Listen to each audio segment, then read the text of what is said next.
En novembre 2022, cela fera 11 ans qu'elle a suivi la scène musicale coupé-décalé. C'est l'une des artistes les plus productives, en tout cas, de ce registre musical qui, depuis maintenant 20 ans, on va dire, berce la jeunesse ivoirienne. Elle a plusieurs pseudonymes, à l'instar du regretté DJ Arafat. Vous connaissez Vivi Marley, Méchant, La Patrona. Tout ça, ça vous rappelle qui? Vital. Vital est notre invité. Avec elle, on va essayer de reconstituer, en tout cas, une des scènes les plus mythiques en matière de télévision à notre façon. Parce que, au-delà de l'échange que nous allons avoir avec elle, vous allez avoir une grosse exclusivité, une grosse surprise. Et ce sera sur le plateau d'Actu People. Mais bien avant, notre invité est là. Vivi Marley. Oui. Toujours aussi charmante. Merci Guillaume. On sent que là, en ce moment, tu bouillonnes, on va dire, d'imagination, de fertilité créatrice. Ça vient comment tout ça? Ben, c'est l'inspiration, hein, ça vient comme ça de partout, du vécu, de tout ce qu'on voit. Voilà. L'inspiration, ça vient de partout. Tu peux sous la douche, ça vient. Quand tu dormis, ça vient. C'est comme ça. Tu as commencé tout timidement, on va dire il y a aujourd'hui plus de 10 ans, forcément, oui. Et tu es encore dans l'arène. Tu es l'une des artistes féminines qu'on ne veut pas à l'heure actuelle, en tout cas les plus productives. Oui. Quel est ton commentaire sur cet état des faits? Ben, je suis très satisfaite de celle que je suis aujourd'hui dans le monde du showbiz. Ouais, c'était vraiment pas évident. Hein. Voilà.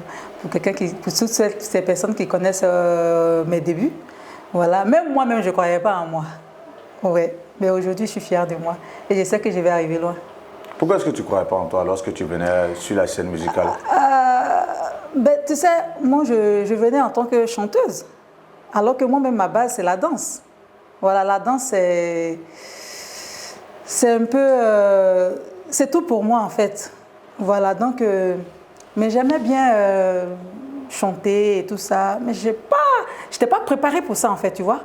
Et donc, quand je venais, j'ai trouvé quand même le milieu était un peu... Tu vois, c'était un peu serré. Et donc, j'ai dit, là où je m'en vais, là, est-ce que ça va bien se passer? Tu es danseuse.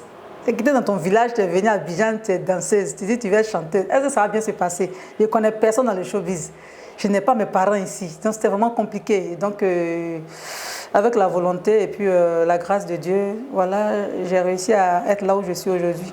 Mais est-ce que ce manque de confiance en soi a une c'était avant. Oui, mais est-ce que justement, est-ce que ça a une explication par rapport à ton enfance, par rapport à ton parcours de parce vie? Que mon enfance, on va dire, je l'ai passée dans une maison fermée. Ah ouais. Mon père, paix à son âme, était très très sévère. On ne sortait pas. On ne sortait pas du tout. École, maison, maison, école. Et maison, il n'y a pas la télé, c'est que études, études, études. Tu n'es pas première, tu n'es pas deuxième, tu n'es pas troisième, on te frappe. Donc c'était un stress permanent. Études, boss, études, boss. Donc c'était carré. Les fêtes et autres, tout ça, on n'avait pas accès à tout ça. Donc je ne connaissais rien du monde de dehors. Voilà, donc c'est après le baccalauréat, bon, ils m'ont donné un peu de liberté. Je suis venue sur Abidjan, c'est comme ça j'ai commencé à réaliser maintenant mon rêve d'enfance en fait. C'est que moi j'aime bien aller crescendo. Hein. Dans cette émission, tu vas voir qu'on va prendre un peu en hauteur tout doucement, tout doucement. T'es passé trop vite là-dessus. Moi ça m'intéresse, ce petit côté où papa il vous prive de liberté quelque part. Ça se passe où? Dans quelle ville, dans quel village? On peut déjà faire un peu le tour de la Côte d'Ivoire. Ouais. Ben, on a commencé à Yamoussoukro, là où je suis née. J'ai fait la maternelle là-bas. Ensuite, à Yamoussoukro, la ville même. Mon père, il était un professeur. Un professeur, donc les professeurs, on les affectait. De quelle matière? Sciences de la vie et de la terre, SVT. SVT, ouais. Ok. Donc on a fait Yamoussoukro, après Boisflé. Après Boisflé, nous sommes partis à Bouna Béomi, Béomi Botro. Botro, nous sommes revenus à Yamoussoukro. Nous sommes repartis encore à Boisflé. Et après, il est revenu à Yamoussoukro. C'est là, malheureusement, voilà, il est parti. Ok. Donc, tu es né à Yamoussoukro, dans la ville de Yamoussoukro. Yamoussoukro, oui, dans la ville même. Tu as fait ta maternelle, petite section, grande section, oui, CP1. Tout ça à Yamoussoukro. CP1, je l'ai fait à Boisflé. CP1 jusqu'à la classe de C2. C2 à Boisflé. J'étais à l'école catholique de Boisflé. J'ai fait aussi l'école EPP Biaka Bouda 4. Et puis après, nous sommes partis, comme je vous l'ai dit, à Bouna, où j'ai fait la classe de CM1, CM2, où j'ai eu l'entrée en 6e et tout. Et la classe de 6e, on était à Béomi. Béomi, j'ai fait 6e. Non, Botro. De Bouna, nous sommes partis à Botro. J'ai fait la classe de 6e, 5e, 4e. J'ai eu mon BPC là et m'a orienté à Béomi. Et chaque fois que moi je bouge aussi, mon père aussi il bouge. Parce qu'il ne veut pas que je sorte. Donc si moi, on m'affecte, lui aussi, il va là-bas. Donc c'était comme ça. Vu que papa lui prenait l'excellence, toi tu étais quel genre d'élève? Une élève brillante, une élève moyenne? Très très bonne élève. Ah, t'es moyenne? J'étais toujours en première et troisième, 14 de moyenne, mais j'étais boussière. Ah ouais? J'étais boussière. Tu excellais dans quelle matière? Et j'avais pas intérêt à perdre ma bourse. Et tu excellais dans quelle matière? Un peu partout, hein, on va dire quoi. Mathématiques, vraiment, c'est ma bête noire, mais je me débrouillais quand même, parce que c'est gare à moi. Alors, histoire, français, sciences de la vie, évidemment. Et puis, EPS aussi. Ouais, un peu de tout ça. Hein. Beaucoup sportif. Art plastique aussi, tout ça. Super. Vous étiez combien d'enfants? Vous êtes combien d'enfants? Côté paternel, qui viviez ensemble à la maison? Oui. Les enfants, on n'était pas nombreux, nous qui étions avec papa, parce que les autres enfants étaient avec leur maman, c'est les enseignants. Hein. À la maison, on va dire, on était combien? Papa, il avait combien on était 4 ou 5. Papa, il avait combien de femmes? À la maison, celle qui était là, il y avait une seule femme à la maison. C'est après, il y a une deuxième qui est venue. C'était votre maman qui était là? Donc j'ai grandi avec 2 mamans. Mais celle qui était à la maison, c'était ta maman? Non, ou pas ma maman. La maman de 2 de mes frères. Ok. Et en qui aussi n'est plus de ce monde, paix à son âme. Et en ce moment, elle était où? Ma mère, elle est décédée quand j'étais en classe de 4e. Ah ouais. Et après, du coup, papa a dû jouer un peu le rôle de père et mère? Oui, depuis petite même, j'ai été élevée par mon papa en fait. Je ne sais pas ce qui s'est passé en eux, mais quand j'étais petite, je me suis retrouvée dans les bras de mon papa. C'est lui qui me donnait mon bain, qui s'occupait de moi. Partout, il partait, j'étais un peu comme son sac à main. Même quand il va donner des cours, quand j'étais encore petite, il me faisait asseoir au fond de la classe, il faisait ses cours, quand il finissait, on partait. Quand il venait en ville ici à Abidjan pour venir prendre son argent, son salaire, je venais avec lui, j'étais partout avec lui. Donc l'amour maternel, en vrai, je ne l'ai pas connu. J'ai connu l'amour paternel, c'est ce qui fait que je suis un peu dure souvent. Ah ouais. Waouh. C'est vrai que j'aime bien poser cette question souvent et tu m'as dévancé un peu de savoir que lorsqu'on grandit avec papa comme ça, quelque part, forcément, on n'a pas la même manière d'évoluer qu'un enfant un enfant qui est dans une famille où il y a papa, maman, c'est différent. Mais souvent, c'est bon. C'est bon dans quel sens? Moi, ça m'a forgé. Hein. Si j'avais grandi auprès des mamans, je ne pense pas que j'allais être aussi forte que je suis aujourd'hui dans ce monde de la musique. Ah ouais. Si tu n'as pas un mental d'acier, tu ne peux pas. Hein. On va arriver au monde musical. Parce que mine de rien aussi, quand même, on voit certaines de tes émotions dans ce monde, clairement. Bien sûr. Mais avec papa, tu t'es forgé et tu as pu avoir le baccalauréat. Après le baccalauréat, tu continues à l'université ou bien dans une non, il faut quoi ça? La danse. Moi, mon rêve, c'était de danser. Danse. Donc, quelle a été la réaction de ton père de savoir qu'après le bac... Jamais il était d'accord. Jamais il était d'accord. Donc, comme je suis venue à Abidjan, j'avais une petite liberté parce que j'étais chez une cousine ici. Elle aussi elle ne me surveillait pas en tant qu'était. Donc, voilà, j'avais une petite ouverture. Donc, c'est là que... En fait, moi, j'ai eu une chance, en fait. Quand je suis arrivée à Abidjan, la première semaine, c'est là que la diva Chakoné, maman Chakoné, a lancé le casting d'un journal de la place. J'achetais beaucoup les journaux en ce moment. Et quand j'ai vu ça, j'ai contacté, on m'a indiqué la maison, je suis partie. Dans la même semaine, on a fait le casting, j'ai été retenue. Et c'est comme ça que c'est parti. En fait, ça a été rapide. Mais ce n'était pas quand même choquant pour un père qui a voulu donner une éducation, on va dire, scolaire à son enfant, de savoir que tu obtiens le bac et du jour au lendemain, tu laisses le bac pour aller danser? En fait, mon père... Tu as fait quoi, un bac A, un bac... Bac A. Et tu t'es même pas inscrite à l'université? J'ai fait quoi ça? Oh. En fait, je suis le genre de personne qui n'aime pas rester sur place. J'aime beaucoup bouger. Donc, tu imagines, moi, mon papa, il voulait que je sois dans la communication. Mais, tu sais, moi, travailler dans un bureau en plein temps, je n'ai pas cette force-là. Moi, je veux beaucoup bouger. Je peux avoir un bureau, mais pas rester là comme une secrétaire, tu es assise là matin, soir, je ne peux pas. Je vais être malade. Il faut que je sois. Je suis la personne qui doit beaucoup bouger en fait. Là, c'est dans ton évolution que tu te découvres ainsi maintenant. Non, depuis toujours. Mais adolescente, quand même, tu as dû avoir le bac peut-être entre 18 et 19 ans, je suppose. Mais à 18-19 ans, quand tu as le bac comme ça, que tu veux t'émanciper parce que tu n'es plus sous la tutelle de papa en griffe, vu que tu es à Abidjan, quelle est sa réaction, lui, de savoir que tu te mets dans une carrière de danseuse? Mais il aime ça, comment il s'est Abidjan et puis il me fait quoi? Il m'a battu son mot au téléphone, c'est tout. Voilà. Il n'est pas venu chercher à te raisonner rien?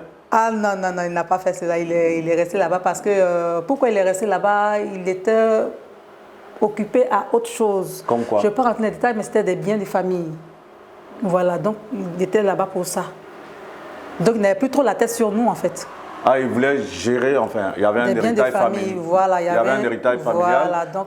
Il fallait qu'il se concentre sur ça, que de se concentrer il y avait un gros litige, il y avait un gros litige dessus. C'est vraiment sérieux que devenu sur Vital.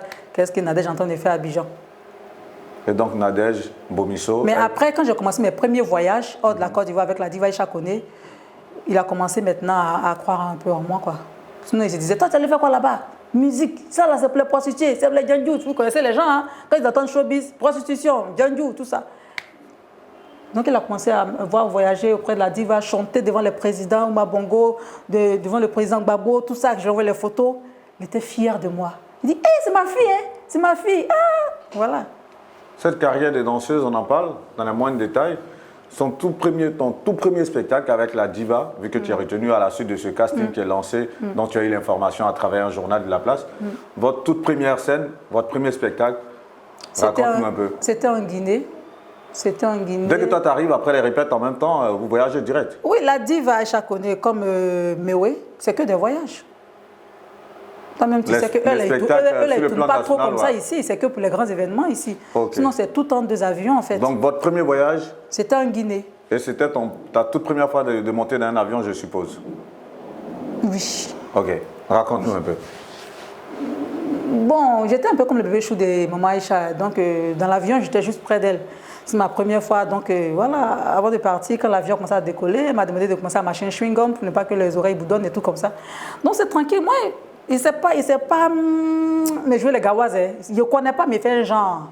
Tu vois, ça c'est depuis toujours. Donc je suis à côté de tous les mouvements qu'elle fait, je suis ça. Quand elle met sa ceinture, je mets. Quand elle fait comme si elle fait. Donc je suivais un peu tous les mouvements. Donc je n'ai pas été aussi gawaz comme certaines personnes en fait. Et vous arrivez en Guinée, tranquille, ça se passe comment? Tranquille, comme à Abidjan ici. Guinée-Conakry, Guinée-Conakry. Ok. Voilà, comme ici à Abidjan, on était déjà préparé à ça. C'est les chambres d'hôtel, je dormais avec elle. Et puis voilà, répétition. C'était toujours en live avec elle. Donc on finit la répétition, on va tous ensemble, on finit, on retourne à l'hôtel. On faisait tout avec elle. Donc je ne sortais pas sans elle. Donc, vous êtes resté combien de temps? Avec Aïcha Koné. Non, lors de ce voyage en Guinée. Ah non, je ne peux pas me rappeler de tout ça. Mais c'était des brefs voyages.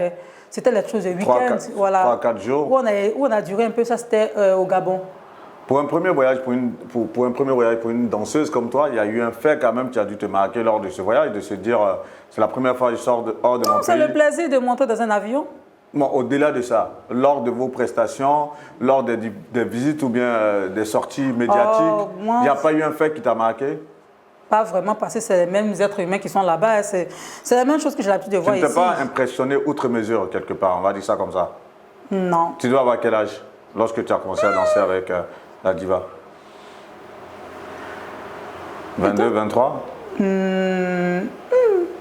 Non. Parce que c'est juste après le bac, tu n'as même pas mis du temps, et tu as commencé à danser avec elle. Donc tu as dû commencer toute jeune. 19 ou 20, je ne sais plus. 19 ou 20, quelque chose comme 20, 21. Je sais et à 20 ans, tu es non, 19 ou 20, quelque chose comme ça. Et à cet âge, tu as cette sérénité? J'ai fait 2002 à 2003 avec elle. Ok.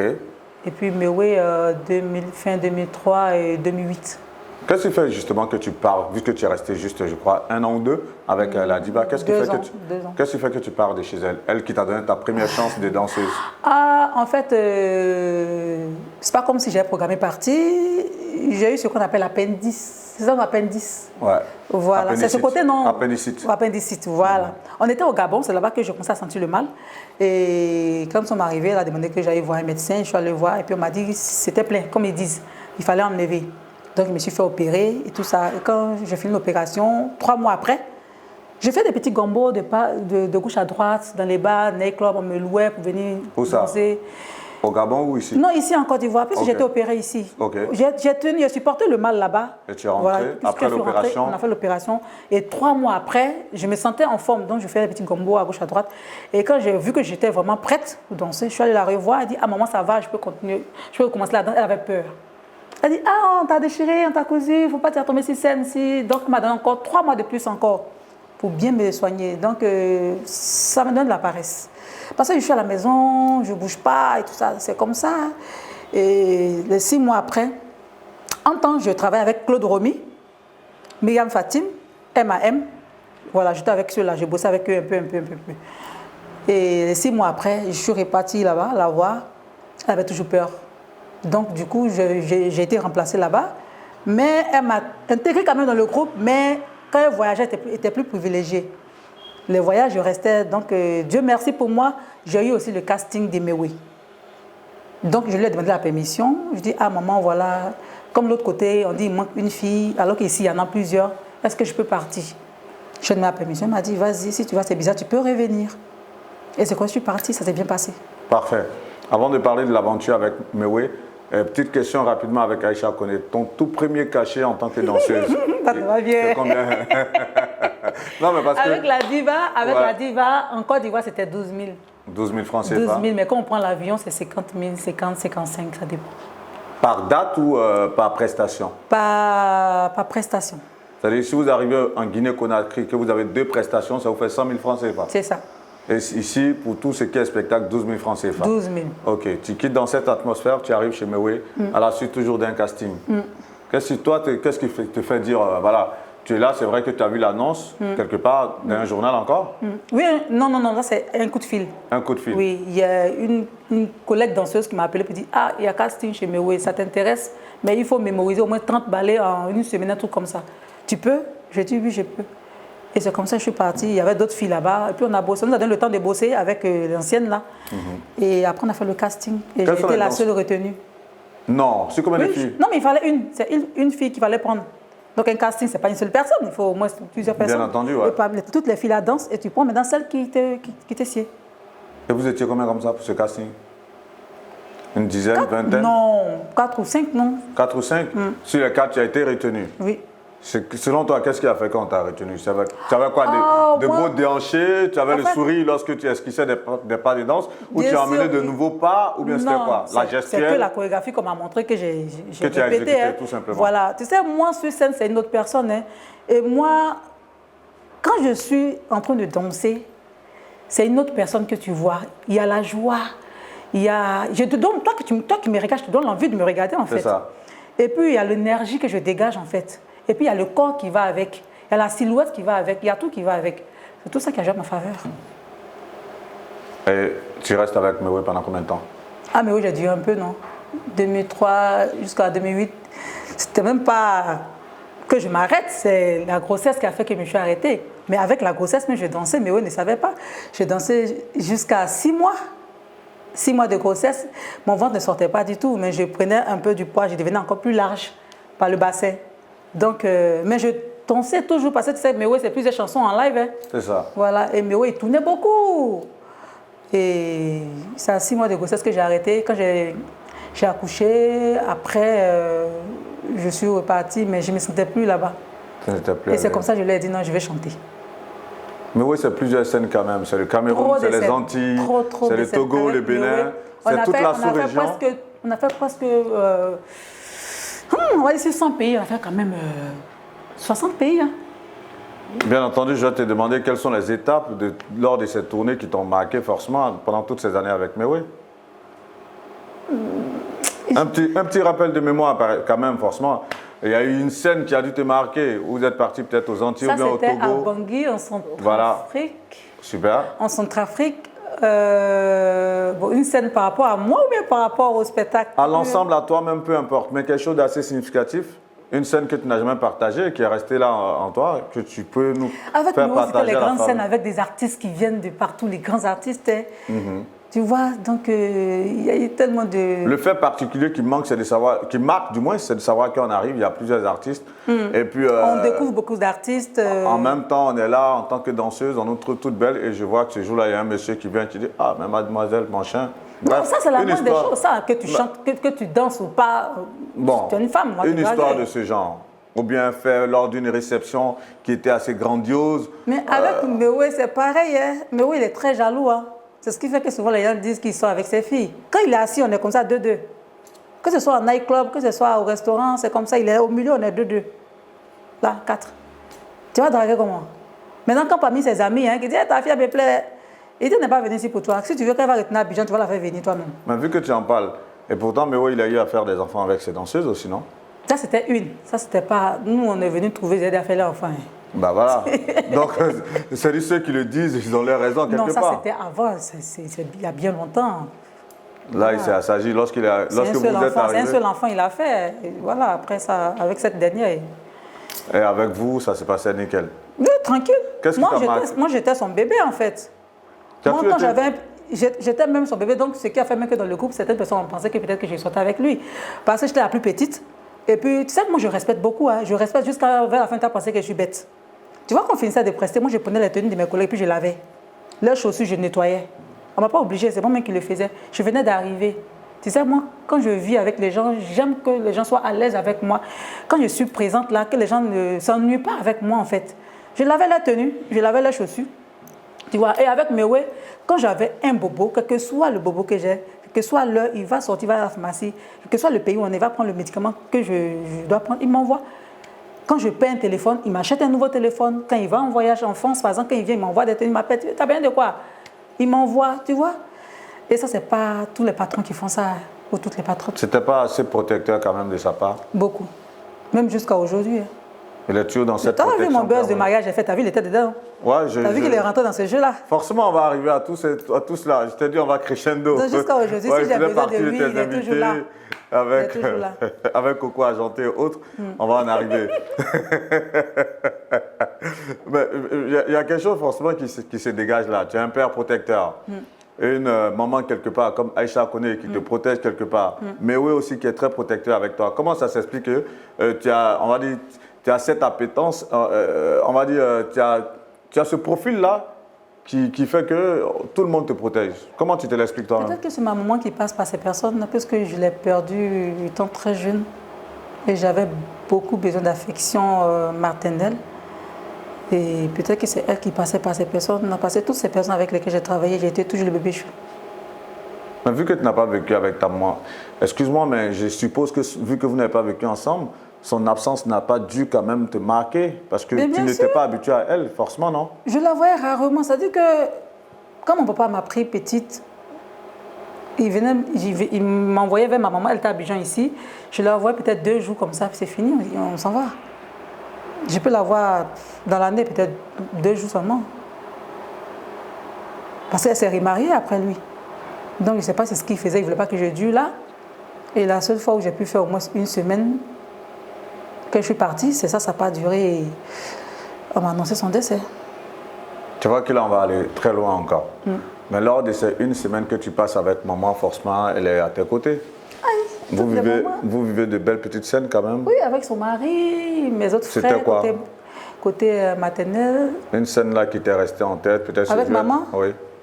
Mais cette maman, comme toutes les mamans, attentionnée et tout ça. Non, mais quand je parle de scène, par exemple, moi j'emmène souvent mes enfants à aller faire les balançoires et autres. Je me rappelle peut-être une fois, j'étais arrivé en 2012. Voilà, tu vois, je te donne un exemple patent pour que tu vois un peu. Je me rappelle, je suis arrivé d'un voyage en 2012 du Burkina et ça faisait longtemps, je n'avais pas vu mes enfants, je les ai pris. On est parti, je me rappelle cette image. J'ai encore les photos où le petit garçon il dansait, sa petite sœur était un peu en haut. Une petite scène comme ça que tu as dû vivre avec maman, elle t'a emmené peut-être quelque part à un glacier que tu peux nous relater. Au grand marché d'Abobo là. Ah ouais, en son temps là, elle m'a envoyé là-bas une fois. Et puis, elle m'a acheté quelques vêtements du marché là. Et puis, quoi encore, où elle habitait, elle a mis une table là où elle vendait lait en poudre là. Lait en poudre, baobab, couscous, les trucs comme ça, les toffis, les petits trucs là. Que moi, je devais vendre ça pour elle. Donc, elle a déposé, j'ai passé mon temps à la payer, à voler. Si on peut le dire ainsi, hein. On est devant, comment il l'appelait là. Tu vois un peu, non? Il faut goûter Ce quand genre même de le choses-là. produit Voilà. pour Et puis voir. de temps en temps, je l'accompagnais à l'église parce qu'elle était beaucoup croyante. Beaucoup. Évangélique, catholique? Évangélique. L'église s'appelait Œuvre Mission Baptiste, quelque chose comme ça. Ouais, ça doit être l'église baptiste, méthodiste, un truc de ce genre. On appelle ça Œuvre Mission Baptiste, quelque chose comme ça. Méthodiste. Parfait. Toujours est-il que tu t'es épanouie en tant que danseuse et du jour au lendemain, après l'accouchement, tu t'es dit non, il faut que je fasse le grand bond. Parce que j'avais pris du poids et puis bon, j'avais perdu un peu les pas des danses. La mise en forme me demandait trop de choses. Donc, c'est quand il est devenu mince comme ça. Cet enfant, on en parle puisque aujourd'hui il est sur la scène, je suppose. Comment tu as vécu sa grossesse, ton fils? Mais tranquillement, comme je te l'ai dit, j'ai fait 6 mois avec en train de danser, je n'ai pas eu de problème. Donc voilà, c'est un enfant béni, tout s'est bien passé, tranquillement. Lorsque tu le vois grandir, ses premiers pas, Ah, ça fait plaisir. Hein. C'est la grande joie d'un parent, d'une maman surtout, de voir le fruit de ses entrailles, faire les 4 pattes, marcher, apprendre à parler.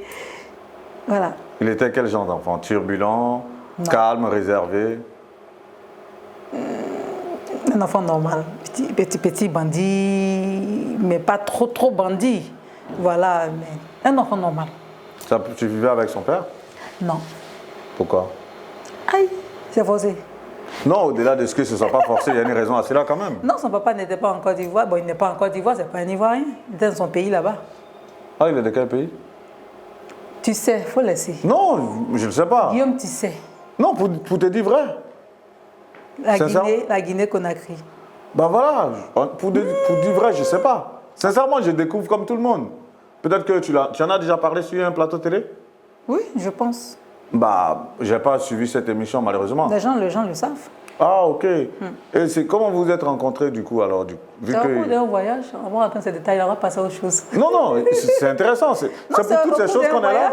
Lors d'un voyage avec la diva Chakoné, voilà. En Guinée. En Guinée. Donc tu as trouvé l'amour en Guinée-Conakry puisque vous avez eu à faire plusieurs périples quand même dans ce pays.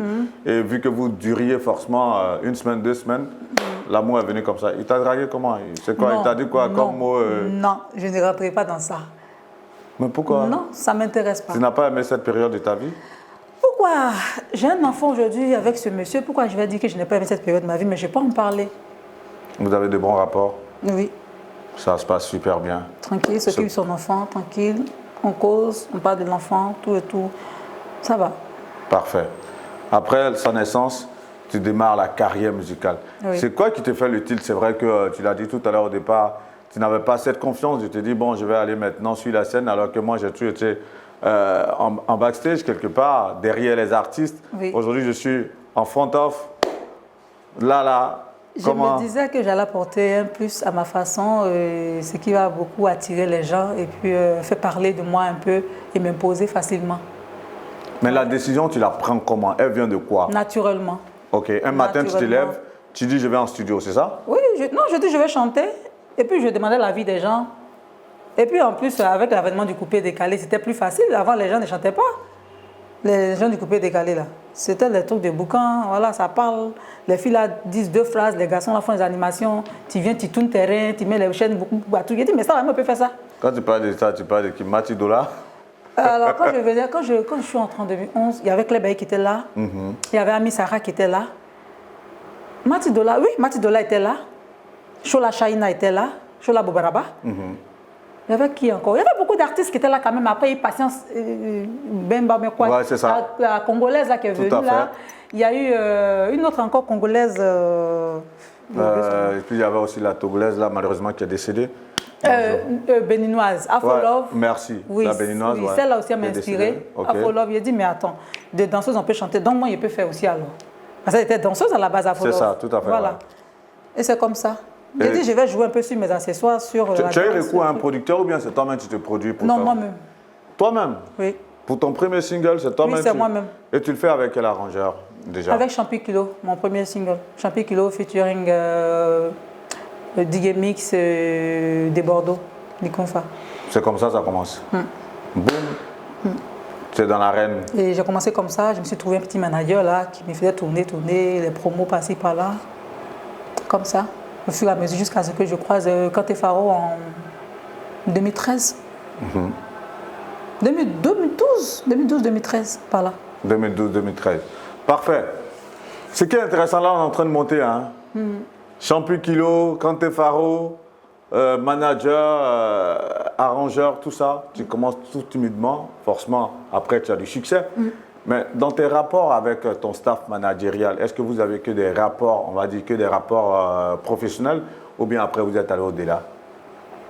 Ben, le seul avec qui je suis allé au-delà, c'était Kanté, le producteur. Ok. Voilà. Et vous êtes resté ensemble combien de temps? 5 ans. 5 ans. Mais justement, comment est-ce qu'on gère une carrière avec son manager, producteur, avec qui on a une vie, on va dire, sentimentale? Mais le travail, il sort les moyens. Moi, je vais chanter, il met tout à ma disposition, il fait le travail, c'est tout. Non, mais je veux dire que du moment où vous avez deux rapports, des rapports professionnels et des rapports sentimentaux, quelque part, est-ce que ça ne crée pas, on va dire, il n'y a pas quelque part des petits problèmes qui peuvent survenir? Parce qu'un exemple banal, moi je suis ton manager, en même temps je suis ton homme. Il va sans dire que si on se prend la tête aujourd'hui, peut-être demain tu te lèves, tu vas dire je ne vais pas aller à un spectacle, non? Ça a pu arriver ce genre de rapport? Non, avec moi, non. Moi j'aime mon travail. Hein. Tu aimes ton travail? J'aime beaucoup bosser. Donc tu fais la part des choses? Même si je ne suis pas d'humeur, moi je vais faire mon travail. Ah ouais? C'est la base.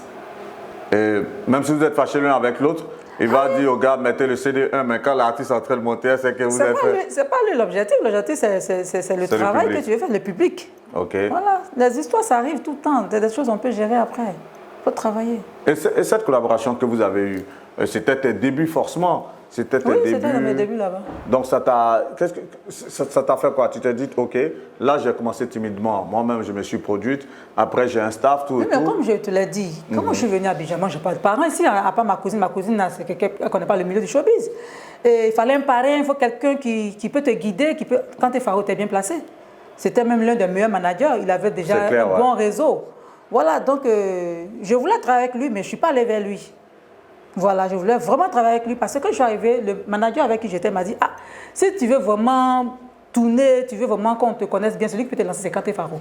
Il m'a dit, ah, le jour que Dieu fait qu'il vient vers moi, on va travailler ensemble. Et c'est comme ça que j'étais à une soirée dans une boîte ici. Et il était là avec ses artistes, Claire, l'Unique et tout. Claire, l'Unique, Odigué Rodrigue. Et oui, quand j'ai fini ma prestation, quand je suis sortie... Avec Yann Production en son temps, ouais. Ouais, de KKP. Parce que Rodrigue était sous le label Yann Production, tout ça, quand tu travaillais avec eux. Il m'a suivi dehors et puis voilà, il a dit, ah, ok, mais vous dansez bien, tout ça, que je travaille avec vous. J'ai dit, donc, il a dit, ah, moi, mais déjà, vous travaillez, moi, tu es venu. Donc, ok, on travaille ensemble. Et c'est comme ça, il m'a vite lancé, en fait. Et il a su me lancer, il a su m'imposer. Et le début de cette collaboration, forcément, on va dire aussi le début d'une rivalité, parce que quelque part, Kanté, il va te soutenir, alors que toi, tu as trouvé Claire Bailly, par exemple, sur scène, qui, elle, avait quand même eu un vécu. Elle était là depuis 2007. Oui. 2007, après toi, tu travailles avec Kanté 6 ans après. Comment est-ce que vous deux, qui êtes en train de truster la scène musicale, comment est-ce que vous regardiez à partir de ce moment-là, du moment où toi, tu travailles maintenant avec son manager? Claire, franchement, moi, je n'ai pas de problème avec elle. C'est quelqu'un que j'admirais beaucoup pour son travail toujours bien fait. Voilà, mais c'est elle qui m'évitait beaucoup. Voilà, et ça, je l'ai dit à plusieurs reprises clair, sur les réseaux. Elle m'évitait beaucoup. Même quand elle a fait les présentations, elle dit, ah voilà, ta petite soeur vient d'arriver dans le domaine, fait des échanges de numéros, voilà. De temps en temps, elle va t'appeler, pour donner des conseils, des trucs comme ça. Si tu as besoin d'elle aussi, appelle-la. Elle a dit, ok, pas de souci, mais elle ne m'a jamais appelé. Mais tu pouvais comprendre qu'elle te voyait forcément comme une rivale. Tu sais, moi, je ne vois pas la vie comme ça, mais quand quelqu'un... Je ne peux pas penser à la place des autres. Moi, je me dis que de toute façon, moi, je pense quand tout le monde pense. Je dis, il n'y a pas de rivalité. Toi, tu es là, tu as déjà ton nom. Tu tournes. Tu ne connais pas Claire Bailly, moi, il vient d'arriver. Donc, où est la rivalité là? Mais du moment où vous êtes dans la même écurie avec le même manager, franchement, ça va de soi, non? Tu sais, je venais d'arriver. C'est quel promoteur qui a voulu miser gros si quelqu'un qui vient d'arriver, on ne la connaît même pas, par rapport à quelqu'un qui a déjà un nom. Voilà. Mais aujourd'hui, quand tu regardes, tu ne vois pas qu'elle avait raison à son temps de ne pas te faire la passe quelque part? Non, je ne pense pas. Mais parce qu'au fil du temps, qu'on le veut ou pas, aujourd'hui, sur la scène musicale coupée-décalée, tu es l'une des rares quand même qui est encore là, qui tient, et qui est très productive, qui fréquemment sort des tubes. Tu as même été meilleure artiste féminine, coupée-décalée au Premier d'Or, tout ça. Oui. Merci. Donc, est-ce qu'elle n'avait pas raison de te craindre et de se dire, la petite là, telle que je la vois venir, risque de venir me voler un peu mon hégémonie sur la scène musicale? Non, non, je ne pense pas. Au contraire, même, on serait restés comme des sœurs, hein, et puis travailler, bombarder fort, ensemble. Mais tu aurais été à sa place aujourd'hui s'il y a une jeune fille, une jeune dame qui arrive sur la scène musicale, au moment où toi, tu es aujourd'hui vraiment, on va dire, en pleine ascension quelque part, est-ce que tu vas essayer de lui donner un coup de main pour la conduire? Ah, pourquoi pas? Moi, je soutiens beaucoup, hein, et puis j'aide comme je peux. Hein. Ces rivalités féminines, tu les as eues avec combien d'artistes féminines? Il y a eu le cas de Claire Bailly, forcément, il y a eu Bamba Amissara, oui. Il y a eu pas mal de rivalités. Il y a eu d'autres avec quel autre artiste? Oh, vous savez, c'est les querelles entre filles. Hein. Ça arrive. Tu sais, qu'on se côtoie entre filles, après, il y a des manques de respect, il y a des échanges de langage qui ne plaisent pas à l'autre. C'est des querelles entre filles, ça arrive tout le temps, que ce soit dans le milieu du showbiz, comme à l'école, comme dans notre domaine d'activité. Ça arrive. Entre femmes qu'on est regroupées, nous les femmes, forcément, les litiges là vont arriver. Au jour d'aujourd'hui, en tout cas, qu'on le veut ou pas, tu es un peu plus ou moins quelque part la gagnante de ce pugilat musical, oui. Parce que tu es encore là, oui. Tu continues de produire, tu continues de tourner. Selon toi, qu'est-ce qui a fait vraiment ton succès? Ben, c'est ma simplicité, c'est mon humilité. Et puis, je ne sais pas, c'est mon cœur blanc. Voilà. Mais il y a aussi cette petite alchimie de une chose sur laquelle tu as surfé quand même, c'est beaucoup de buzz. C'est pas aussi c'est tout récent. C'est pas aussi l'une de tes marques de fabrique. Mais les buzz, c'est avant-hier ici là. Non, je sais. Au-delà, c'est vrai que tu as mis tes chorégraphies en avant. Tu as beaucoup bossé. Oui. Moi, je me rappelle une fois quand tu avais gagné le Prumud, j'avais pris langue avec un manager d'artiste, Maestro de Balzac, et il me disait franchement. Honnêtement, elle mérite largement parce que... Même Arafat même l'a dit. Merci. Serge Beno aussi l'a dit, Digele aussi. Et tous voilà, parce que cette année-là, tu as été celle qui a vraiment... Mais après, pour maintenir, on va dire, cette cadence, tu as eu recours après aussi, on va dire, au buzz, tout et tout, pour te maintenir, cette ascension que tu avais commencé à avoir. Non, les buzz avant ici, ça fait à peine 2 ans. Vu que tu en parles, comment est-ce que ça te vient à l'idée de te dire, non, pour pérenniser mon succès, pour qu'on parle toujours de moi, Vivi Marley, il faut que je rentre dans les buzz. Comme je l'ai dit là, l'inspiration, ça vient comme ça vient. Voilà, là, il faut innover. Il faut innover. Tu vois que tu as testé cette façon de communiquer là. Après, ça ne donne plus, ça devient monotone. Il faut chercher un autre système. Voilà, c'est comme ça, on varie. De tous ces buzz que tu as pu susciter quelque part, c'est lequel qui t'est laissé au travers de la gorge au jour d'aujourd'hui? Au travers de la gorge, c'est-à-dire? Que tu as eu à regretter quelque part. Tu t'es dit, mais là, tu es allé un peu trop loin. Ah non, je ne regrette rien. Aucun buzz que tu as pu susciter? Je ne regrette rien. C'est des choses qui sont calculées. Voilà. Même cette relation controversée avec ton arrangeur, là? Quel arrangeur? Avec Momo Wang? Mais c'était un travail, comment je l'ai dit, c'était calculé. Mais c'était pas trop fort quand même. Ah, mais c'est ça. C'était comment j'ai dit ça même?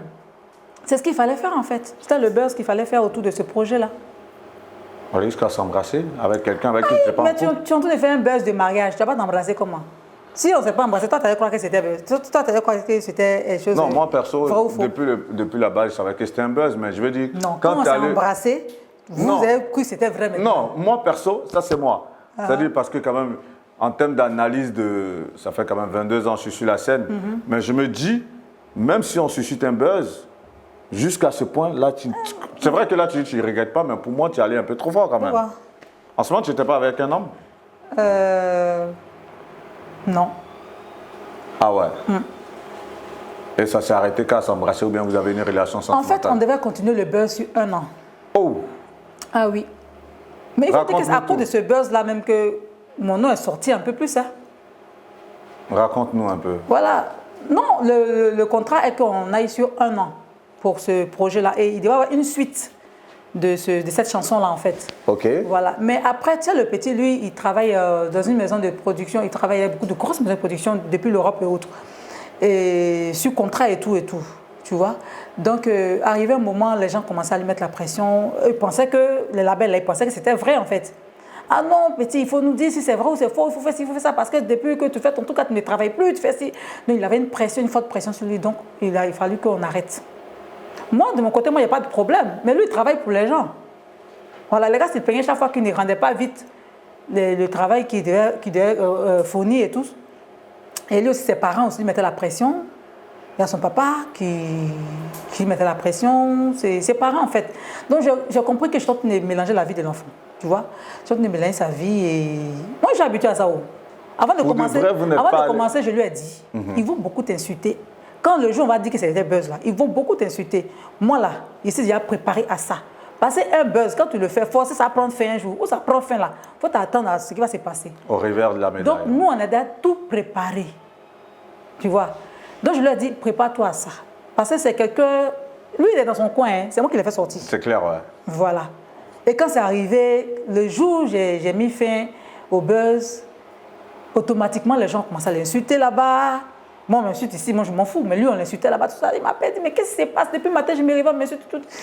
J'ai dit, ah, j'ai mis fin au truc là. Comme tu dis, ça te fatiguait. Il dit, non, mais il fallait m'informer. Les gens m'insultent seulement depuis le matin. Quand il met toute sa page, on va l'insulter. Il met ça, on va l'insulter. Pour de vrai, vous n'êtes pas allé au-delà de ce baiser que vous avez fait en pleine télévision? Non, si on est allé au-delà, on allait rester ensemble. Ah ouais? Parfait. On va dans la lignée des buzz. Avant la lignée des buzz, là aujourd'hui, franchement, ça fait 11 ans que tu es sur la scène. Ça se passe super bien. Est-ce que tu as une satisfaction dans tous les domaines de ta vie? Oui. Oui. Domaine musical, satisfaction totale. Ça va. Domaine sentimental, satisfaction totale. Beaucoup de chocs, de blessures, mais là, ça va. Mes blessures commencent à être pensées. Ah ouais. Ces blessures-là, elles sont venues comment? De beaucoup de déceptions? Toi-même, tu as connu beaucoup de déceptions amoureuses, tout comme moi, tout comme tout le monde. Attends. Pourquoi est-ce que moi tu m'indexes? Je ne suis pas l'invité. Je connais, laisse tomber. Et donc voilà, beaucoup de blessures. Aujourd'hui, mes plaies commencent à être pensées, voilà. Quelle est la déception sentimentale qui t'a vraiment le plus déchiré? Ah non, ce n'est pas des choses que j'ai mis à cœur en fait. Voilà, c'est... On connaît ta relation avec Kanté Faro. Après, tu as aussi parlé de ta relation avec Champi Kilo que tu as rendu public. Champi Kilo, c'est mon arrangeur. Vous n'avez jamais eu de relation sentimentale? Non. Ah, au point où il avait même été dit qu'il a voulu même se suicider lorsque... Non, c'est pas Champi Kilo. Comment? Tu ne confirmes pas cette information? Non, même pas. Ok. On ne va pas décortiquer plus que ça. Appelle Champi Kilo. On ne va pas décortiquer l'information. Okay. Toujours est-il que dans la dynamique des buzz, tu as fait une sortie récemment où tu as laissé tout le monde carrément en train de... chacun allait à ses cogitations. Les gens cherchaient un peu la définition, on cherchait le MM. C'est-à-dire le M était devenu la lettre la plus recherchée dans l'alphabet français. Le M, on va en parler ce soir en exclusivité. Je te dis merci pour cette exclusivité que tu nous offres. On va en parler. Cette rencontre, elle est venue comment avec ce M? Alors, c'est au studio. Moi, j'aime beaucoup aller au studio. J'aime beaucoup travailler. Je cherche la perfection. Donc, je travaille beaucoup. Quand je sors un single, quand je vois que c'est pas trop ça, je retourne encore au studio, je retourne. Tu vois, et c'est comme ça, j'ai fait la connaissance du grand M. Parfait. Et c'est au studio. Il était en train d'enregistrer aussi? Non, il avait venu me trouver. Moi, j'étais en séance. Ok. Et lui, il est venu te trouver dans le studio où tu enregistrais. Mais il était venu faire quoi là? Ben, je ne sais pas, il faut lui demander. Parfait. La transition, elle est toute faite. Comme je l'ai dit, ce sera un instant unique des télés. Et c'est Actu People qui peut vous offrir ce genre d'instant, d'émotion. On va demander au grand M, il est juste à côté. Il va nous rejoindre sur le plateau. Le grand M, tu peux venir s'il te plaît. Tu peux venir, on va le voir rentrer sur la scène. C'est le fameux grand M. Il vient avec un cigare. Il est de la caste des boucantiers. Il est de ceux-là qui aussi, depuis maintenant des années, en tout cas, donnent du rélan au coupé décalé. C'est un acteur de coupé décalé, c'est un homme d'affaires. Le grand M, le M c'est quoi? Mais tu le sais. Non, mais je sais, mais toi, je préfère que tu le dises. Alors, le M, c'est Marius. Et puis, le M aussi, c'est Marco. Parfait. Marco Versace, le grand M. Le jour où, sur le plateau télé comme ça, avant de revenir à votre rencontre, bien entendu, où elle lance, je suis avec quelqu'un que j'appelle papa, je crois. Elle a dû prendre un peu ce phrasier. Et aujourd'hui, on est ensemble. Et son nom commence par M. Comment est-ce que toi, tu as vécu cela après son émission télé? Oh, tu sais, il y a longtemps, nous, on est dans ce genre d'histoire, donc je pense à normal. C'est sans plus. Bon, après, je reçois beaucoup de coups de fil des gens qui, peut-être, qui m'ont vu 2-3 fois avec elle, sans plus. Et là, il faut dire qu'en ce moment, votre relation, elle datait de combien de temps? Ça faisait un peu un moment quand même. Un moment, c'est combien de temps? 1 mois, 2 mois, 3 mois? Non, plus que ça. Comment 1 mois, 2 mois, 3 mois? Parfait, là tu prends la parole. Hein. Vous êtes rencontrés. Pourquoi tu veux savoir tac, tac, tac, tac, pourquoi? On est là pour ça. On t'a trop donné d'exclusivité. Mais on est là pour ça justement. Non. C'est le moment de bien décortiquer parce qu'on va parler. Un bon moment, ça ne fait pas 1 an, mais un bon moment quand même. 5 mois, 6 mois? Un peu plus. 8 mois. À toi de deviner. Toi, tu as dit que vous êtes rencontrés en studio. Tu étais en train de travailler sur quel single? Non, je ne te dirai pas. Je ne peux pas vous donner la date définitive exacte, mais bon, ces derniers temps, je suis beaucoup venu en Côte d'Ivoire. Chaque 2 mois, chaque 1 mois ici, c'est à cause de mes activités que je fais ici aussi. Donc je pense que c'est dans la volée, là, dans cette période-là. Comment tu penses? Parfait.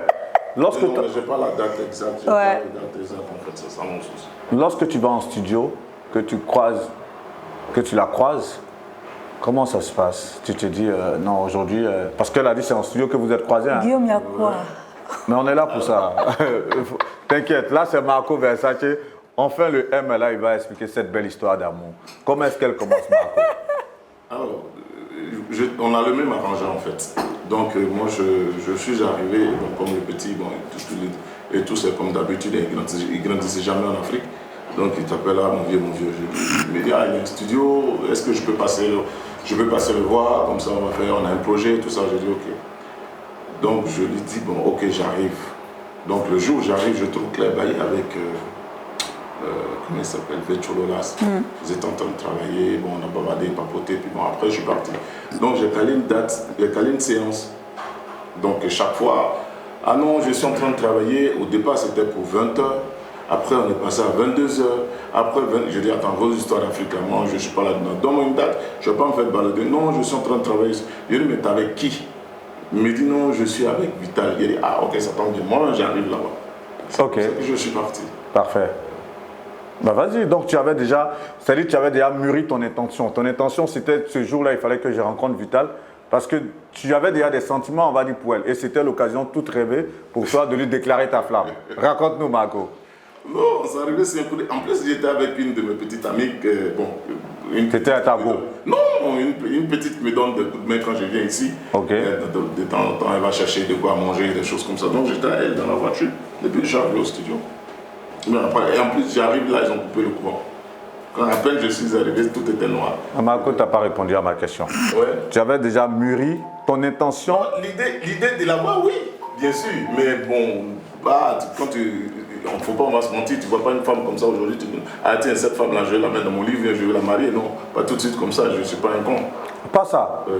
Tu l'aimais déjà, tu étais fan d'elle, parce qu'elle est sur la scène il y a longtemps. Oui. C'est vrai que toi aussi tu es sur la scène, tu es dans le milieu, tu connais Vital. Oui. Donc instinctivement. Il y a quelque chose qu'il faut que les gens, il faut qu'on essaie de clarifier. On est là pour ça. C'est que la scène là, nous on l'a créée au tout début, hein. Mais sauf que chacun prend ses dispositions. Moi par exemple, dans le cadre de la scène là, dans un premier temps, je n'ai pas voulu me montrer ma tête comme ça parce qu'à l'époque c'était compliqué. Les gens, j'ai vu les exemples de Boro et Lino qui venaient de sortir un single et puis derrière les finances ne suivaient pas. Entre temps, tu ne peux plus faire de business. Et quand tu ne peux plus faire de business, les finances ne suivent pas de l'autre côté, qu'est-ce que tu deviens? Donc à un moment donné, tu préfères rester dans le sillon de la nuit, des choses comme ça. Mais aujourd'hui, bon, c'est plus. Aujourd'hui, ça c'est derrière. Donc du coup. Je m'en fous, je peux avancer comme ça. Je suis d'accord avec tout ce que tu dis, Marco. Oui. On va recentrer le débat. Il est tout simple. Oui. Moi, je sais que tu es sur la scène coupée décalée il y a très longtemps. Oui. Tu as fait les shows dans la nuit 2000, 2002, 2003, 2007, 2008, on se voyait en gré. Oui. C'est mon gars, c'est pas une histoire où on va se cacher l'un à l'autre, on se connaît. Oui. Mais je suis en train de dire, lorsque tu vois cette belle jeune dame sur scène, elle est arrivée pratiquement en 2011, elle commence à bouger. Toi, Marco Versace, tu es là. Est-ce qu'un jour tu t'es assis, tu t'es dit, ah, Moi, le jeu, voir Vital là, vraiment, la petite là, c'est fondée. Merci. Là, tu es en train de répondre à ma question maintenant. J'ai jamais ces pensées. Ces pensées sont venues le jour, le tic est venu le jour où j'ai le petit au téléphone en fait. Ok. Voilà. Déjà, à la base, je devais être, mais j'ai jamais fantasmé en tant que tel. Sinon, elles étaient beaucoup quand même sur la scène, mais c'est juste que quand je la vois, oui. Parfait. Les premiers mots justement qu'il te dit lorsqu'il te voit, c'est quoi? Aïe. Bibi, pense pas que je t'ai oublié, on est là, on est dans un échange. Ok, non. Ah, toi aussi, on va rentrer dans tout ça là. Non. Mais c'est ce qui fait le charme de votre histoire sentimentale. Non, hein? non, je dis non, Il est là, tu es là. On ne veut pas raconter toute la notre Côte d'Ivoire, histoire. le monde Non, entier va voir cette vidéo. Tu as On va déjà dire, eu assez de quand Marco est venu, Guillaume. non, quand Marco est venu, qu'est-ce qu'il t'a dit qui a fait que tu Moi, t'es c'est salué dit... tout simplement. Oui, Voilà, tranquille. Il m'a invité après, il dit, il ne va pas même dormir. Oh, attends, je l'avais tel fond de bon. Merci, Marco. Voilà le beau gosse que je cherchais dans quand je suis arrivé. Mon assistant était là-haut. La gosse Suzanne était là. Je ne vais pas lui mettre la honte, mais je vais dire la vérité. Raconte-nous. Raconte-nous, Marco. Si tu fais ça. Non, mais raconte-nous, Marco. Quand je suis arrivé, je parlais avec le petit. J'ai dit, ah, mais bon, elle est bien, tout ça, elle est venue, tout ça. Elle dit, ah, toi-même, je te cherchais. Dis pas la vérité. Faut nous raconter. Non, c'est pas vrai, c'est pas Mais on vrai. n'est pas là pour rigoler. Mais on n'est pas là pour rigoler. Mais comment tu la dragues? Comment tu procèdes là? Normalement, comme des êtres humains. Le mauvais de le laisser là. On a rigolé, on a parlé de musique, on a parlé de tout et de rien. Et bon, après, elle devait rentrer chez elle. Je lui ai dit, bon, viens, parce que je partais dans une boîte de nuit de la place. Après la séance là, donc j'ai dit, bon, viens, on y va. Donc elle a pris ça, elle a dit, ok. Voilà. Et puis, moi et mon ami Rico, on a continué. Voilà. Après, on est resté en Ce jour-là, tu as pris son numéro? Oui, évidemment. Okay. Ça, c'est la moindre des choses, c'est le béaba. Parfait. Le premier rendez-vous galant que tu lui fixes? Ah. Je vais donner le nom ici. Là, tu retrouves tes esprits, là. Ah. Le premier rendez-vous galant que tu lui fixes?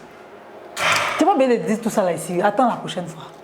Pourquoi tout lui dire Vital. Guillaume, pourquoi tout lui dire Non, mais attends. Excuse-moi. Guillaume. Moi, je suis content que vous ayez accepté cette invitation. T'as vu, non? Et ça fait un très beau plateau. Tu dis qu'on a, mais si le tu vois qu'on n'a plateau... jamais fait ça. On a jamais non, fait je ça. viens, mais si justement, le plateau, il doit être riche de vos propos. C'est trop riche, mais déjà même. Non, je suis désolé, parce que vous ne donnez pas les parce petits détails. Parce que je n'ai jamais montré, mais que voici grand M là, qui est là. Là, la madame. Mais c'est déjà top. Mais après, maintenant, il faut qu'on relate l'histoire.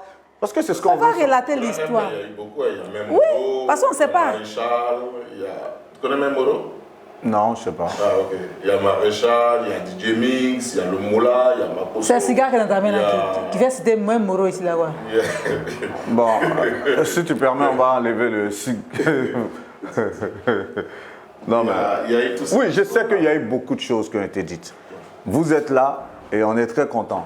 Et ce serait plus intéressant, justement, que les gens s'abreuvent à votre histoire. Il y a eu beaucoup de rendez-vous galants, beaucoup. Merci. Beaucoup. Le tout premier rendez-vous. Non, moi je ne souhaite pas qu'on rentre dans les détails. C'est trop tôt pour rentrer dans les détails maintenant. Beaucoup de détails, hein, parce que moi je vais vite. Ok. Donc, Il a dit ne rentre pas dans tous les détails.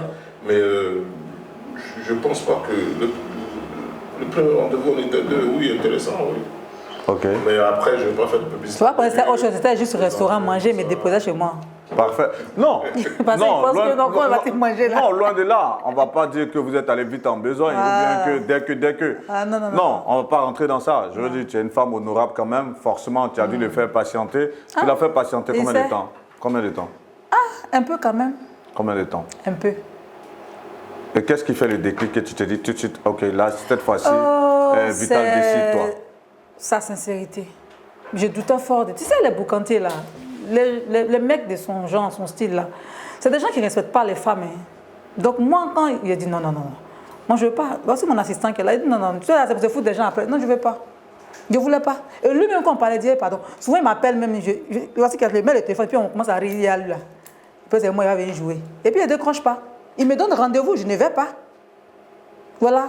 Et après, je devais effectuer un voyage en France et j'ai dit non, moi je viens en France. Il dit oh, moi je prends ton hébergement. Il dit non, laisse tomber, moi j'ai déjà Dao l'agent qui gère tout ça pour moi. Moi je vais travailler à lui toujours. Donc il n'y a pas de... Il dit non. J'ai dit bon, tu veux vraiment me prendre en charge en France? Il dit ok, tu vas me loger où? Voici où il est dormi. Il dit viens sur le tu vas voir. Mais malgré qu'il m'a dit ça, mais moi il y a derrière mon plan B et C à côté. Il dit les gens là, surtout les benguis là, moi j'ai pas confiance. Et vraiment, vraiment, en âme et conscience, je lui ai dit à plusieurs reprises, je n'avais pas confiance en lui. Et il me l'a démontré à plusieurs reprises, plusieurs fois. Et voilà. C'est lors de ce séjour que tu t'es convaincu toi-même de te dire, là, il est vraiment sérieux, c'est non, ça? pas forcément, non. Là, ça va commencer, mais il y avait toujours le doute. Ok. Après, je suis rentrée au pays. On était toujours en contact. Je le testais toujours, je l'étudiais. Je faisais des appels vidéo en un point fini. J'abusais en fait ce que je ne faisais pas avant. Je dis celui-là, je le fais chier. Et puis je vais voir, bon, excusez-moi du terme, hein, quand je veux le nerver en fait. Et puis il va sortir une autre face de lui. Ce qu'il cache, ce que je ne connais pas en fait. Parce que moi, il faut dire que les hommes, l'amour même, c'était plus trop mon truc quoi, tu vois. Voilà. Et malgré tout ce que je faisais, que ce soit caprice, j'ai même bloqué ta carte bancaire, non? J'ai fait achat, tout ça pour l'énerver en fait. Mais il n'y a plus beaucoup dedans en tout cas. J'ai cru qu'il allait s'énerver. Ce jour-là, tu as dépensé combien avec sa carte bleue? Non, en fait, je le prends. Je dis, je vais aller faire les achats. Il m'envoie des centres commerciaux. Je rentre ici, je rentre ici. En fait, il fait des choses. 3 000, 4 000 euros? Non, plus que ça. Plus de 10 000. Plus de 10 000. 10 000 euros d'achat avec la carte bleue de banque? Plus de 10 000, sans oublier mon billet et tout, en business class, tout et tout. Tu vois, c'est ça que les hommes d'aujourd'hui, les boucantiers, ils aiment payer la boisson, mais ils n'aiment pas donner l'argent. Hein. Voilà. Donc, quand tu l'envoies dans les magasins comme ça pour le nerver, une, deux boutiques, il va commencer à bouder. Mais l'école était tranquille. Tu vois? Marco, justement, là, c'est tellement beau ce qu'elle est en train de dire. Mais toi, qu'est-ce qui t'a fasciné autant de te dire je ne vais pas regarder à mes dépenses, je ne vais pas regarder à quoi que ce soit, mais je vais écouter mon cœur. Qu'est-ce qui... Non, ce n'est pas une question d'écouter cœur ou de dépenses ou pas. En fait, moi, il y a beaucoup de choses, bon, pour des gens qui m'ont bien connu réellement, parce que j'ai une force impression. Les gens se trompent sur ma personnalité très souvent. Et même dans mes relations antérieures, et je suis tout le temps en train de faire des démonstrations. C'est-à-dire que les gens qui me connaissent bien, ils vont dire, ah oui, celui-là, c'est vrai, il a ce côté-là, mais il tient parole. Je suis quelqu'un qui tient parole. Si je dis ça, je vais le faire, je vais le faire. En fait, c'est ça, moi, mon combat. Je ne cherche pas à gruger quelqu'un. Je ne cherche pas à utiliser quelqu'un, en fait. Parce que je me dis que ça, ce n'est pas l'intelligence. Donc, dès le départ, tu lui as dit, moi, je vais rester avec toi et tu as voulu rester du moins fidèle à cette parole, c'est ça? Non, c'est même pas ça. C'est que le problème vient de quoi? C'est que dès le départ, généralement, comme elle le disait, nous, on a une fausse impression. Les benguis, c'est des menteurs, c'est des escrocs, voilà, il y a eu... Et puis, c'est pas faux aussi, quelque part. Mais je dis, bon, ok. Donc, pendant qu'elle est dans son délire, moi, c'est dans un autre délire de dire que tu vas tromper, en fait. Voilà, c'est ça mon... Tu voulais lui montrer que tu étais une personne vraie. Voilà, moi tout à fait. C'est même pas je suis que tu es une personne vraie. Ouais. Et vous êtes resté là-dedans. Aujourd'hui, ça se passe super bien. Là, vous nous offrez ce plateau télé assez inédit. Je vous en remercie encore une fois de plus. Mais quelque part, lorsqu'on se met avec une femme que notre cœur choisit quelque part et qui est une femme de notre public, qui plus est une artiste comme Vital, avec tous les buzz qu'elle a pu enchaîner ces dernières années, tu te poses pas de questions par moment? Ok. Alors, est-ce que moi-même j'ai un passé qui est lourd, non? Donc il y a eu le problème. Et puis, je vais aller encore plus loin. Qu'un homme vienne ici me dire qu'il est parti avec le... Non, c'est trop fort comme mot. Pas de gros mots. Bon, même pas le gros mot, même avec d'une femme... C'est pas de ça on parle. Moi, je parle de buzz. Je ne parle pas... Excuse-moi, je ne te parle pas des relations qu'elle a pu avoir. Loin de là, on a tous nos passés. Mais je dis... C'est une femme publique, oui. C'est une femme, c'est une artiste. Oui. Parce que très souvent, parce qu'on souffre tous de ça, en tant que des personnes de notre public, on se dit que ce n'est pas des personnes sérieuses. Oui. Bien entendu, il y a certains de tes amis, tes frères qui ont dit, te dire, mais attends, Marco, tu t'engages dans quoi? C'est Vital, elle est artiste, tu ne vois pas que tu vas te souffler un matin, elle va te laisser. C'est de ça que je parle. Est-ce que quand tu entends ce genre de choses, quelle opinion tu te fais toi-même pour continuer cette relation? Ok, je pense que la meilleure manière de pouvoir souvenir, de pouvoir contrer ce genre de situation-là, c'est d'être un homme. Parce qu'un homme, ça travaille dur. Et quand tu travailles dur, c'est difficile qu'une personne te lâche. Et ça, j'ai cette philosophie-là depuis que je suis plus jeune. Même que ce soit entre amis, amitié. Un ami ne peut jamais te laisser si tu lui donnes ce qu'il veut. Quand je lui donne ce qu'il veut, ce n'est pas forcément le matériel. Mais tu es présent, c'est-à-dire qu'il peut compter sur toi, il ne pourra jamais te lâcher. Et ça, c'est vérifié, c'est partout. Donc, en aucun cas, je peux avoir peur de quoi que ce soit qu'on lâche. Et d'ailleurs, même au contraire, si on lâche, mais bon, ça donne des ouvertures à d'autres personnes. On te présente sous le prisme d'un acteur du coupé décalé, mais à part le coupé décalé, parce qu'on sait que Marco Versace est aussi artiste, tu as sorti pas mal de singles, tu es en même temps homme d'affaires, tu es entrepreneur. Tu exerces dans quel domaine d'activité? Oh, j'ai une entreprise de nettoyage. Je travaille avec des hôtels et des cinémas avec les copropriétés. Ah, au niveau de l'Europe? Au niveau de l'Europe, oui. En tout cas, l'époux de... 65 salariés, c'est beaucoup. Super, non. T'es lourd. Quand même, t'es chef d'entreprise en Europe. On sait avec les charges, tout ce que cela donne comme cotisation, c'est pas évident. Gérer 65 salariés. La suite de votre relation, ce sera quoi? J'ai vu que vous êtes parti au village. Tu es allé voir les parents? Non. Non, mais dans la publication, le titre, ça donne de savoir que le M a allé, en tout cas, prendre les bénédictions des parents. C'est une sorte de coco parce qu'on sait que là, vous n'êtes pas encore au fiançailles. Peut-être que vous allez nous donner l'information là de manière exclusive, mais peut-être c'était une sorte de coco. Ok. D'aller avec elle au village, voir sa grand-mère. Mais on est mariés, ça fait un an. Non. Oui. Marié comment? Marié comment? Oui, comme marié. Tu nous apprends ça comme ça, légalement marié? Oui. À la mairie? Oui. Quelle mairie? À Paris. Précisément à Rony-sous-Bois. À la mairie de Rony-sous-Bois. Vital, c'est vrai ça? Non, là, c'est en sérieux là. Il n'y a pas d'alliance, il n'y a rien. Mais vous êtes mariés? C'est un mariage blanc ou pas? Mais non, mais attends, tu rigoles trop un peu. Ici, on ne rigole pas, Marco. Vous êtes un couple sérieux, vous êtes dans une relation sérieuse. On ne va pas vous demander de vous embrasser là parce qu'on sait que vous êtes ensemble, mais cette relation, il faut éviter de nous emmener sur de fausses pistes. Pour connaître les parents, c'est important de part et d'autre que chacun puisse connaître ses parents. Voilà. Parfait. Vital, du moment où il part au village avec toi, voir la grand-mère, tout, et tu dis à mamie, c'est l'homme avec qui je marche désormais, la suite, ce sera quoi pour toi? Ah, la suite, c'est la suite. Tout est dans la main des dieux. La suite, c'est quoi? Qui te fasse une demande en mariage, là, peut-être sur leur plateau, ou bien un jour sur un plateau télé, ou bien la demande mais de fiançailles. Mais le fait même d'aller se présenter à mes parents, déjà, c'est déjà une demande en mariage. Ouais, c'est ce qu'on peut appeler coco quelque part. Voilà, mais ça, c'est la base, c'est le plus important. C'est clair. Le reste, maintenant, ça, c'est pour nous autres, là. Ok. Et justement, quelle est la scène de demande de fiançailles que moi je vais? Merci. Aïe, il sait. Raconte-moi un peu. Non, il sait. Mais c'est que s'il sait déjà, Marco, mais on nous a dévancé. On nous a déjà dévancé. Donc, comment ça? On a changé. Qui vous a dévancé? Les gens nous ont dévancé. Qui? Il n'y a pas longtemps. C'était qui? Marco? Vous auriez aimé faire comme qui? Bientôt, tu vas savoir. Vous auriez aimé faire comme qui? Bientôt, tu vas savoir. Je pense que ça, c'est plus intéressant quand ça fait une surprise. Bon, elle dit déjà, il y a un scénario que vous aviez concocté, mais les gens vous ont dévancé. Oui, on va changer. Quand on va finir de faire pour nous, elle te dit maintenant ce qu'on voulait faire.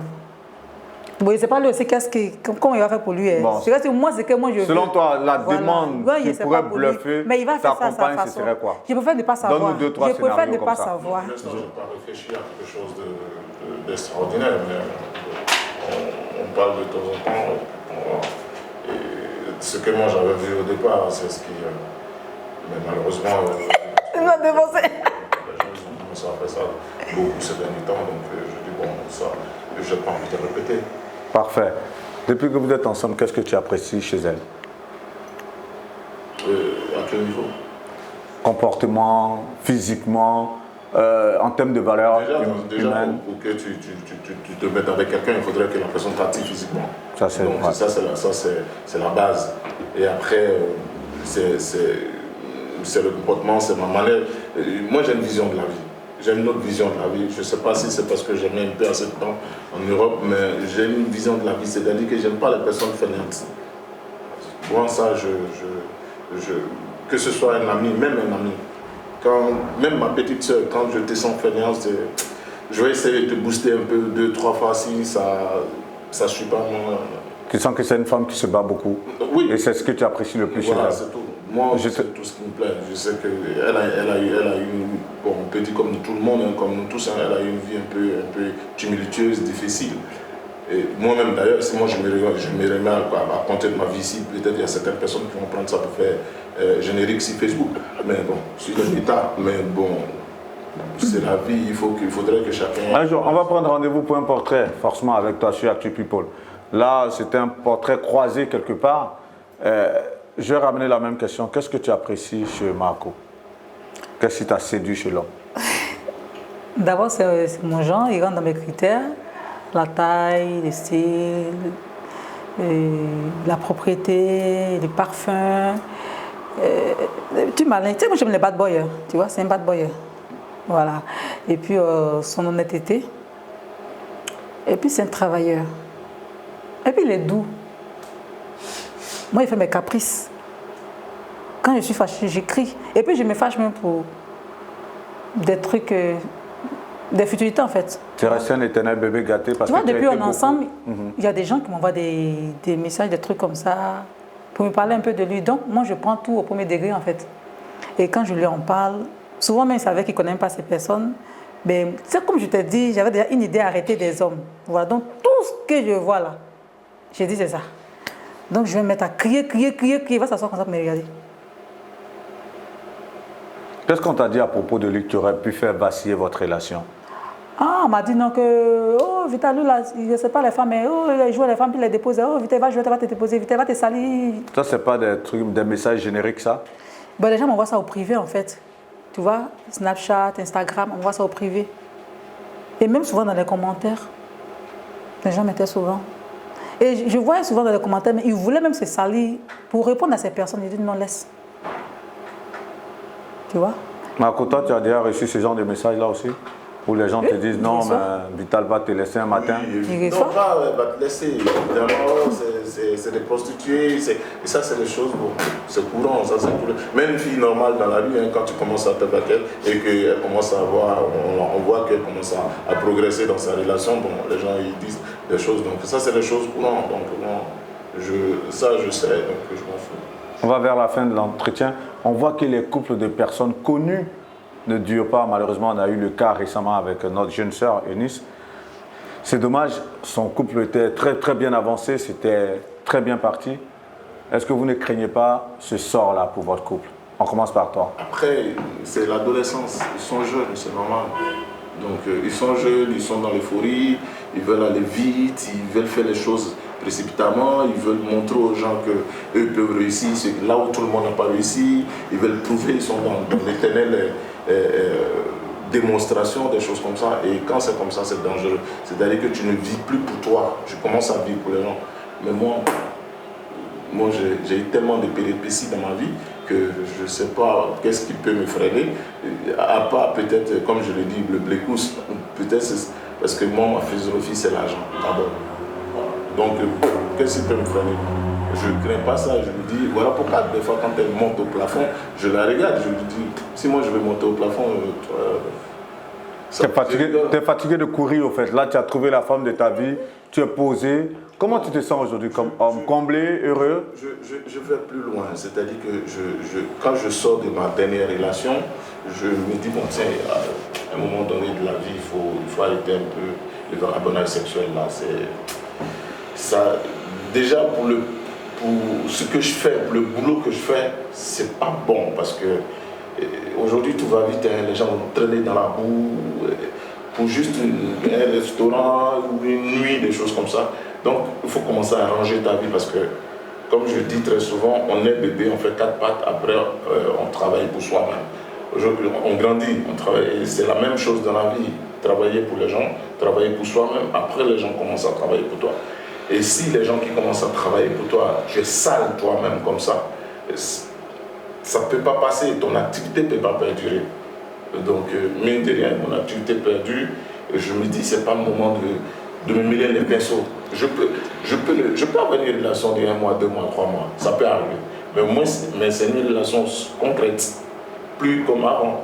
Voilà, là. C'est-à-dire que tu auras tout essayé, tu auras mis ton cœur, si ça n'a pas marché, voilà, ça c'est la 2 mois, 3 mois, 1 mois, 1 an, 2 ans, ça dépend. Là, c'est plus moi qui décide parce qu'on ne sait pas ce qui arrive. Là, c'est Dieu, je mets ça sur le compte de... Une chose est sur cette relation, on prie que ça dure, et je pense que vous allez tout faire pour que ça dure. Vital, je te pose la même question. Lorsqu'on voit les couples de stars, de personnes connues, se briser du jour au lendemain, t'as pas peur de ce que ce signe-là, que ça vous arrive? Avoir peur, non, pas vraiment. La vie m'a appris beaucoup de choses et là, je me sens prête, voilà, à me mettre dans une relation vraiment, vraiment sérieuse, à fond, et puis prête à supporter tout ce qui va arriver, quoi. Pour beaucoup de tes détracteurs, le mariage a toujours été une obsession pour toi. Tu penses parvenir là à tes fins quelque part? Obsession, c'est-à-dire? Que tu as toujours voulu te marier, parce que quand tu es dans une relation, enfin pour tes détracteurs, c'est pas moi qui le dis, les gens se disent qu'ils veulent forcément se marier. Le mariage, c'était la dernière option pour moi. Hein. Moi, c'est le travail d'abord, l'argent, et voilà. Le mariage, ça vient après. Les autres fois, pour moi, le mariage, tu sais, le mariage, c'est pas de l'amusement. Hein. Tu arrêtes tout. Tu es focalisé sur une seule personne, c'est la même personne, tu vois, tous les jours, tu dors, tu te réveilles, c'est la même personne, tu vois. Et c'est ce que vous vivez depuis un moment, c'est ça? Oui, c'est ce qu'on fait depuis un moment. Parce que là, je me sens prête, en fait, sinon, je n'étais pas obligée. Hein. Voilà, je me sens prête, et puis, vu son comportement, j'ai dit, mais pourquoi je vais chercher à blesser le monsieur? Voilà, donc, je suis vraiment prête. Et puis, voilà, Dieu fera, on va aller jusqu'au bout. Parfait. Tu nous as servi cette exclusivité, ce n'était pas évident. Merci encore une fois de plus. Là, on a parlé de ton parcours. La jeune petite fille qui est née à Yamoussoukro, qui a fait Béoumine et Botro, qui a tourné un peu partout dans toutes les villes de la Côte d'Ivoire. Il y a oublié Boaké. Ah bah voilà, le centre-ville de la Côte d'Ivoire, avec ses belles ruelles, tout et tout, et qui après a commencé la danse avec la diva Aïcha Koné par la Grande Porte, ensuite avec le génie, le professeur Awolowo, mais oui, et après tu commences une carrière artistique, musicale. 11 ans après, il y a une satisfaction forcément. Je voulais même dire, ma première chanson même a été financée par Mewe. Waouh. Coup de pilon, il est même dans le clip. Parfait. Tu vois, il est dans tous les grands moments de ta vie. Ouais. Tu l'as dit tout à l'heure, il était dans le clip de Buzz avec Coco Argenté, tout et tout. Et on a fait le tour et on est arrivé à cette belle histoire d'amour. C'est ça, l'histoire que j'ai vue avec les gens, c'est du Buzz. Hein. Bah, c'est par ça. Bon. C'est par ça qu'on va terminer justement. Ouais. C'est vrai que là, vous avez accepté, Marco, on se connaît. Mais on va revenir à toi, Marco. Vous avez accepté, parce qu'elle va dire son dernier mot, on va terminer par toi. Vous avez accepté de nous offrir ce plateau. Quel mot, quel message tu veux faire passer par rapport à tout ce qu'on a eu à passer en revue comme thème et surtout par rapport à cette relation que vous êtes en train de vivre? Je dis merci à Guillaume, merci pour cette belle émission. Ça m'a permis de vider un peu ma valise parce qu'il y a des choses que je n'ai jamais dit en fait. Voilà, tu as l'exclusivité de beaucoup de choses depuis mon enfance jusque-là. Mais notre relation, on n'en parle même pas aux gens, hein, sauf nos proches, nos familles et autres. C'est le premier média à connaître un peu notre exclusivité, une partie intime de notre relation. Et voilà, donc tout ce que je peux dire aux gens, croyez en vous. Croyez en vous, priez, croyez en Dieu. Voilà, on ne vit qu'une seule fois. Merci. Miss Marley, la patrona du coupé décalé. La nièce de Bob Marley dit Sévérina la très sévère. Méchant, méchant. Les deux V. Maintenant le M. M comme Moupao, M comme Marius, M comme Marco, M comme Monsieur. Un mot. En fait, il y a quelque chose que je voulais partager au Super. C'est que peut-être beaucoup de personnes ne connaissent pas cette casquette de moi. C'est que j'ai étudié le cinéma pendant 3 ans en Italie. Et j'ai joué avec Woody Allen, Bob Campo, avec Roberto Benigni à Rome. Donc je suis un cinéaste né. C'est tout. Ça veut dire quoi là? Tu nous as fait du cinéma ou quoi? Non, pas du tout. Quand je parle que je suis sincère, je suis sincère. Je dis ce que je pense, je ne fais pas du cinéma.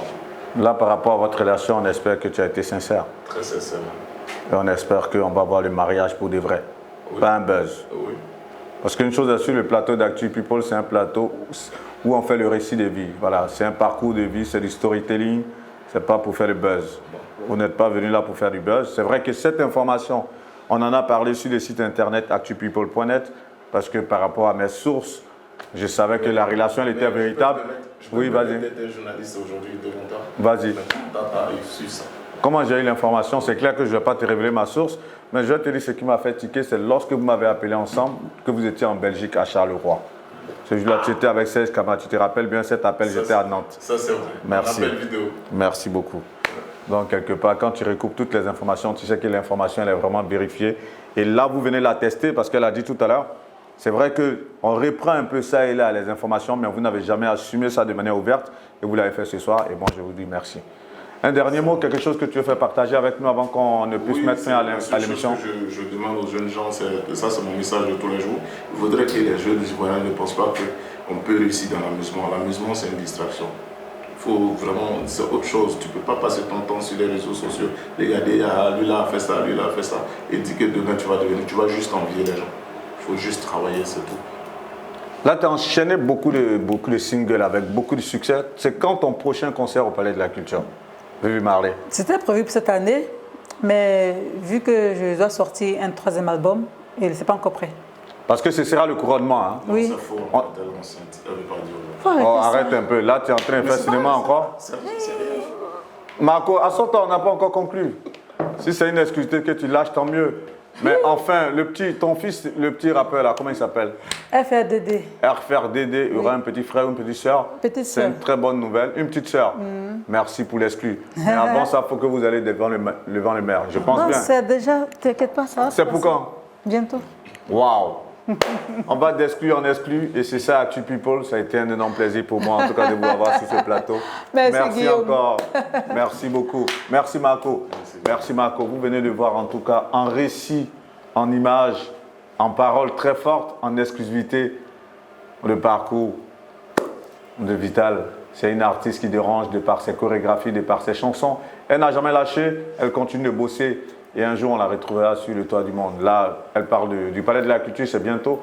Mais elle vit en ce moment un heureux événement qu'elle a voulu faire partager avec nous, avec la présence sur ce plateau de Marco Versace, le M dont on attend parler. Il est là.